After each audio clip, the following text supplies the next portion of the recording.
ஆளுநர் தொடர்ந்து என்ன செஞ்சாரோ அதை தான் இன்னைக்கு செஞ்சார். வந்தார், எங்களை பார்த்தாரு, போனார், திருப்பி ரிப்பீட்டு. வந்தார், எங்களெல்லாம் பார்த்தாரு, போனார், ரிப்பீட். வெறும் ஆளுநர்னு சொல்கிறதா அதை மாமா ரவின்னு சொல்கிறதா எனக்கு தெரியல. என்னன்னா தப்பாக நினச்சிடாதீங்க, நான் தப்பாக சொல்லலை நான். ஏன்னா அந்த ராஜ்பவன் அப்படிங்கிறது வந்து இப்போ லோக் பவன் மாற்றிட்டாங்க.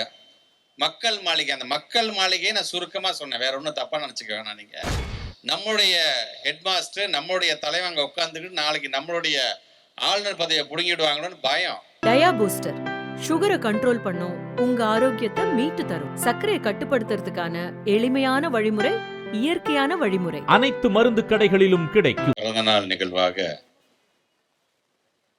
1000 குடும்பங்களுக்கு நலத்திட்ட உதவி வழங்குகின்ற விழாவை தலைமையேற்று நடத்தி கொண்டிருக்கின்ற மாவட்ட இளைஞனுடைய துணை அமைப்பாளர் என்னுடைய அன்பு சகோதரர் உமாசங்கர் அவர்களே, முன்னிலை பொறுப்பேற்றிருக்கின்ற பகுதி கழகத்தினுடைய ஆற்றல் மிகு செயலாளர்கள் அண்ணன் ஏழுமலை அவர்களே, அண்ணன் மயிலை முரளி அவர்களே, அண்ணன் நந்தனம் மதி அவர்களே, இந்த நிகழ்வில் எனக்கு முன்பு உரையாற்றி அமர்ந்திருக்கின்ற நாடாளுமன்றத்தினுடைய உறுப்பினர் முனைவர் அக்கா தமிழச்சி தங்கபாண்டியன் அவர்களே, மாவட்ட கழகத்தினுடைய செயலாளர் சட்டமன்ற உறுப்பினர் அண்ணன் மயிலை வேலு அவர்களே, சட்டமன்ற உறுப்பினர் அண்ணன் கருணானன் அவர்களே, கழக மாணவரணியுடைய மாநில செயலாளர் அன்பு சகோதரர் வழக்கறிஞர் ராஜீவ்காந்தி அவர்களே, மாநில வர்த்தகரனுடைய துணைத் தலைவர் சகோதரர் மோகன் அவர்களே, மகளிரணி மாநில சமூக வலைதள பொறுப்பாளர் மாமன்ற உறுப்பினர் ரத்னா லோகேஸ்வரன் அவர்களே, இளைஞனுடைய மாவட்ட அமைப்பாளர் அன்பு சகோதரர் ராஜா அன்பழகன் அவர்களே, மாவட்ட நிர்வாகிகளே, பகுதி கழக நிர்வாகிகளே, தீநகர் மேற்கு கிழக்கு வட்டக்கழக செயலாளர்களே, மயிலாப்பூர் மேற்கு கிழக்கு வட்ட செயலாளர்களே, அணிகளுடைய மாவட்ட அமைப்பாளர்கள் மற்றும் துணை அமைப்பாளர்களே, மற்றும் இந்த நிகழ்விலே கலந்து கொண்டு நிறைவாக நன்றியாட்ட இருக்கின்ற அஸ்வின் குமார், மணிரத்னம் உள்ளிட்ட மேடையில் அமர்ந்திருக்கின்ற அனைத்து சான்றோர் பெருமக்களுக்கும், எதிரே அமர்ந்திருக்கின்ற கழகத்தினுடைய உடன்பிறப்புகள், ஒட்டுமொத்தமாக சொல்ல வேண்டும் என்று சொன்னால் முத்தமிழறிஞர் கலைஞருடைய உயிரினும் மேலான அன்பு உடன்பிறப்புகள் உங்கள் அனைவருக்கும் என்னுடைய வணக்கங்கள். இந்த நிகழ்விலே சிறப்புரையாற்றி நமக்கான நலத்திட்ட உதவிகளை வழங்க வருகை தந்திருக்கின்ற, இன்றைக்கு நாடாளுமன்றத்திலே நமக்கான ஒரு கர்ஜனை குரலாக கழகத்தினுடைய துணை பொதுச் செயலாளராக, சென்னை மண்டல பொறுப்பாளராக இருக்கக்கூடிய நம்முடைய நாடாளுமன்றத்தினுடைய உறுப்பினர், என்னுடைய அன்பிற்கும் பாசத்திற்கும் என்னுடைய அண்ணன், கழகத்தினுடைய துணை பொதுச் செயலாளர் ராசா அவர்களே,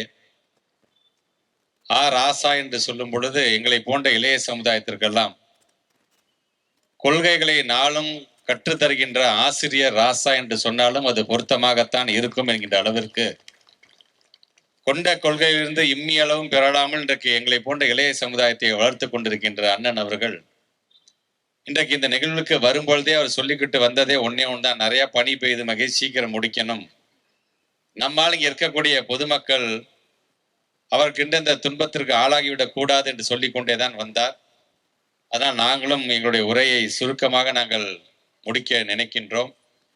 குறிப்பாக இந்த நாள் என்பது நம்முடைய சட்டமன்றம் தொடங்கிய ஆளுநர் உரையின் மூலம் தொடங்கிய ஒரு நாள். ஆளுநர் தொடர்ந்து என்ன செஞ்சாரோ அதை தான் இன்னைக்கு செஞ்சார். வந்தாரு, எங்களை பார்த்தாரு, போனாரு, திருப்பி ரிப்பீட்டு. வந்தாரு, எங்களெல்லாம் பார்த்தாரு, போனாரு, ரிப்பீட்டு. இது கிட்டத்தட்ட இந்த 5 வருஷமா அவரோட வேலை என்னன்னா, சட்டமன்றத்துக்கு வர வேண்டியது, நிற்க வேண்டியது, தமிழ்தாய் வாழ்த்து பாடி முடித்ததுக்கு பிறகு பொதுவாக அந்த ப்ரொசீடிங்ஸ் இருக்கும் இல்லையா, ஆளுநர் உரையை நிகழ்த்துவாங்க. அதுக்கு பிறகு அதுக்கான தமிழாக்கத்தை நம்முடைய மாண்புமிகு சட்டப்பேரவைத் தலைவர் அதை பேசுவார், உரையாற்றுவார். நிறைவாக நமக்கான இந்த நாட்டுப்பண், நேஷனல் ஆந்தம், அதை முடிச்சு தான் மரபு. காலங்காலமாக இப்படிதான் நடக்குதுட்டு இருக்கு. ஆனா இந்த 5 வருஷமா அவருடைய வேலை என்னன்னா, தமிழ்தாய் வாழ்த்து போட்ட உடனே நேஷனல் ஆந்தம் போடுங்க, அதுக்கப்புறம் தான் நான் பேசுவேன். இல்லை நீங்க தமிழ் தாய் வாழ்த்து முடிந்ததுக்கு பிறகு நீங்க தேசிய கீதம் பாடலாம், தேசிய கீதத்தை நீங்க அவமானப்படுத்துறீங்க, உங்களுக்கு நாட்டுப்பற்றே இல்லையா அப்படின்னு அவருக்கு வந்ததை அவர் பேசுவார். இப்ப கூட சமீபத்துல பராசக்தின்னு ஒரு படம் வந்துச்சு. அந்த பராசக்தி படத்துல அந்த ஹீரோவை பார்த்து கேட்பாங்க, இந்த வில்லன் சொல்லுவாரு, உனக்குலாம் தேசப்பற்றே இருக்கா அப்படின்னு சொல்லும்போது அடி வாங்கின குரலோட அந்த ஹீரோ சொல்லுவாரு, வேலூர் சிப்பாய் கழகத்துக்கு 100 ஆண்டுகளுக்கு முன்பே நாங்கள் ஆங்கிலேயர் எதிர்த்தவங்க, எங்களுக்கு நீ சொல்றியா தேசப்பற்ற பத்தி என்று சொல்லுவார். அப்படி இன்றைக்கு ஒட்டுமொத்தமாக இந்த உலகத்துல முதலாக 1700 காலத்திலே ஆங்கிலேயரை எதிர்த்து போராடினது யாருன்னு பார்த்தோன்னா அது நம்ம மக்கள் தான். ஆக அப்படி இருக்கிற இன்றைக்கு வருகை தந்திருக்கின்ற ஆளுநர், இப்போ அவர் வெறும் ஆளுநர் சொல்றதா அதை மாமா ரவின்னு சொல்றதா எனக்கு தெரியல. என்னன்னா தப்பா நினைச்சிடாதீங்க, நான் தப்பா சொல்ல நான். ஏன்னா அந்த ராஜ்பவன் அப்படிங்கிறது இப்போ லோக் பவன் மாத்திட்டாங்க, மக்கள் மாளிகை. அந்த மக்கள் மாளிகையை நான் சுருக்கமா சொன்னேன், வேற ஒன்றும் தப்பா நினைச்சுக்க வேணாம் நீங்க. ஆக அப்படிப்பட்டவர் நேரடியாக வர நமக்கு அவர் மரபுகளை சொல்லி தராராம். இது முத்தமிழர் கலைஞர் அவர்களால் வளர்த்தெடுக்கப்பட்ட ஒரு இயக்கம். இங்க உட்கார்ந்துருக்க ஒவ்வொருவரும் அவருடைய உடன்பிறப்போ எங்களுக்கு நீங்க சொல்லித்தர வேண்டிய அவசியம் இல்லை சார். அதில் என்ன சொல்லியிருக்காங்கன்னா, அந்த ஆளுநர் உரையில நாம் செய்திருக்கின்ற சாதனைகள், அதனால அது சொல்றதுக்கு அவரால் முடியல. இதை நம்ம சொன்னோம்னா நம்மளுடைய ஹெட்மாஸ்டர், நம்மளுடைய தலைவன் அங்கே உட்காந்துக்கிட்டு நாளைக்கு நம்மளுடைய ஆளுநர் பதவியை பிடுங்கிடுவாங்களோன்னு பயம். ஆக அதை சொல்லாம அதை தப்பிக்கணும். அதுக்கு என்ன சாக்கு சொல்லலாம் அப்படிங்கிறதுக்காக இப்படிலாம் சொல்லிட்டு வெளில போறாரு. போனதுக்கு அப்புறம் ஒரு 11-12 விதமான காரணங்களை சொல்றாரு. நான் ஏன் இன்னைக்கு ஆளுநரையை படிக்காம நான் வெளியேறினேன் அப்படின்னு ஒரு 12 காரணங்களை அவர் சொல்லி இந்த லோக் பவன்லேருந்து நீங்க அமுச்சு வைக்கிறாங்க அந்த காரணம்லாம். அதில் உதாரணத்துக்கு ஒரு பள்ளிக்கல்வித்துறை அமைச்சர் அதில் 8வது காரணமாக அவர் சொல்லக்கூடியது என்னன்னா, இங்க கல்வி தரம் சரியாக இல்லை அப்படின்னு சொல்லி அதை பத்தி பேச. உதாரணத்துக்கு ஒன்று எடுத்துக்கோங்க, ஒரு ஆட்சி மாற்றம் ஏற்பட்ட பிறகு கொரோனா இப்படி இல்லாம இருந்த பொழுது இயல்பு வாழ்க்கை கூட நம்ம வரல. ஆனால் அன்றைக்கு ஒரு தலைவன் ஒட்டுமொத்தமாக இந்த இந்தியாவுக்கு ஒரு முன்னுதாரணமாக ஒரு திட்டத்தை அவர் கொண்டு வர. என்ன?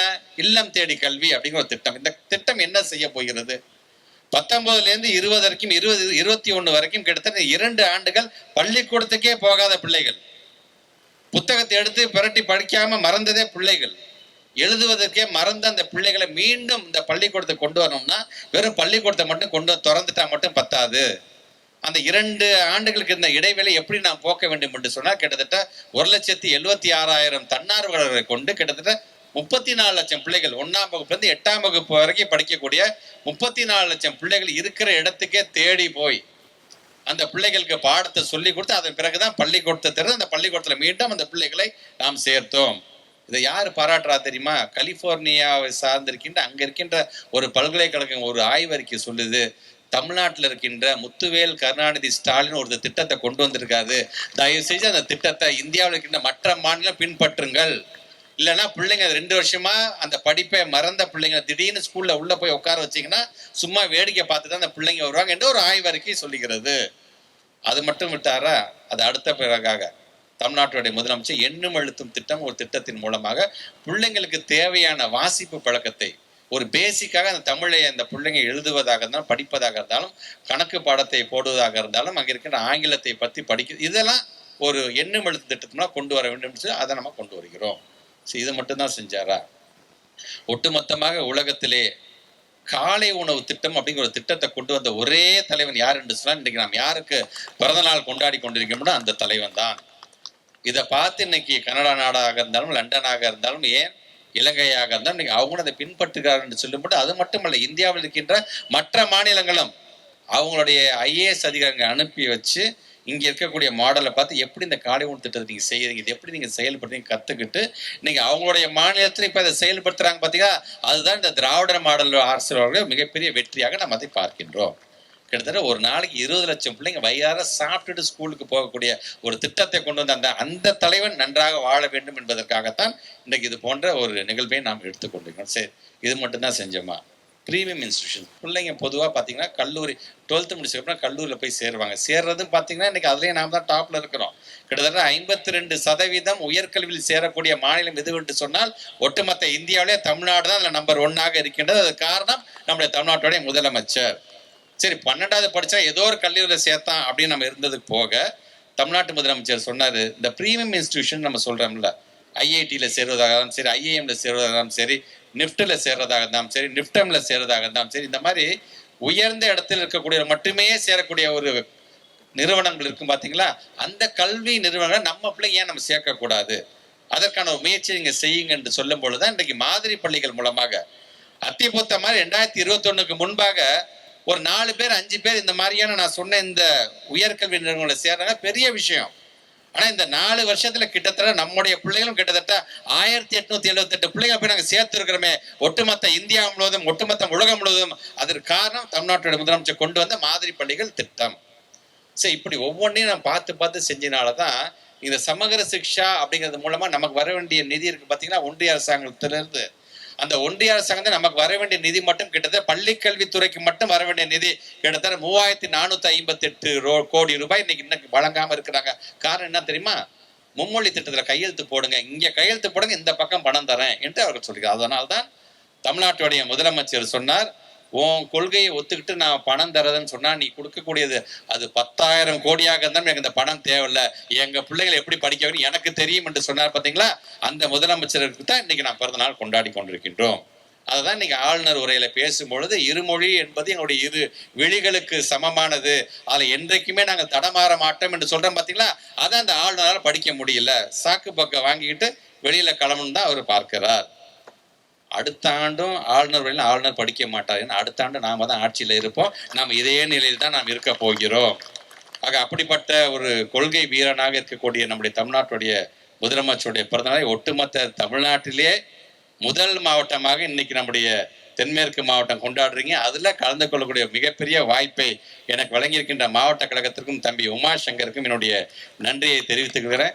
அக்கா பேசும்போது சொன்னாங்க பாத்தீங்கன்னா, எனக்கு அதிகப்படியான வாக்களை கொடுத்து நான் அலையக்காக கொண்டு போய் டெல்லியில உட்கார வச்ச மாவட்டம் என்று சொன்னாங்க. பார்த்தா அக்கா சும்மா இல்ல, அங்க போய் நம்முடைய முத்தமிழர் கலைஞருக்கு பாரத ரத்னா விருது வழங்கிட வேண்டும் என்று நாடாளுமன்றத்தை உறக்க சொல்லக்கூடிய அந்த குரலை தந்தது யாருன்னு பாத்தீங்கன்னா, இந்த மாவட்டம். உங்களுடைய பங்கு அதிகமாக இருக்கிறது. ஆக இன்றைக்கு உங்கள் வீட்டு பிள்ளைகளாகத்தான் மேடையிலுக்கு நாங்கள் ஒவ்வொருவரும் இருந்து கொண்டிருக்கின்றோம். ஆக வருகை தந்திருக்க நீங்கள் வருகின்ற 2026 இன்னொரு 40 நாள் தான், அடுத்த தேர்தல் காலத்துக்கு போயிடும். இப்படிலேருந்து தேர்தல் காலத்துக்கு போக ஆரம்பிச்சிட்டோம். நேராக மாவட்ட கழக செயலாளர் கூட்டத்தை முடிச்சுட்டு தான் துணை பொதுச் செயலாளரோட இங்கே நாங்கள் வந்திருக்கிறோம். இன்னும் அடுத்தது நம்முடைய பணிகள் என்னன்றதான் எனக்கு அடுக்கடுக்காக சொல்லிட்டாரு. அதுல குறிப்பாக செய்தியும் வந்துருச்சு. எங்களுக்கான பெருமை என்பது மார்ச் மாதம் 8ஆம் தேதி நம்முடைய மாநில மாநாடு மீண்டும் திருப்புமுனை தருகின்ற எங்களுடைய திருச்சி மாவட்டத்தில் என்று தலைவர் அறிவித்திருக்கிறார். அந்த திருச்சி மாவட்டத்தில் நடைபெறுகின்ற மாநில மாநாட்டில் உங்களை எல்லாம் பார்ப்பதற்கு நாங்களும் ஆவலோடு இருக்கின்றோம். வருகின்ற 2026 தேர்தலில் வெல்வோம், 200 படைப்போம் வரலாறு என்று சொல்லி உழைப்பது நாமாக இருப்போம், உதிப்பது உதயசூரியனாக இருக்கட்டும். நன்றி, வணக்கம்.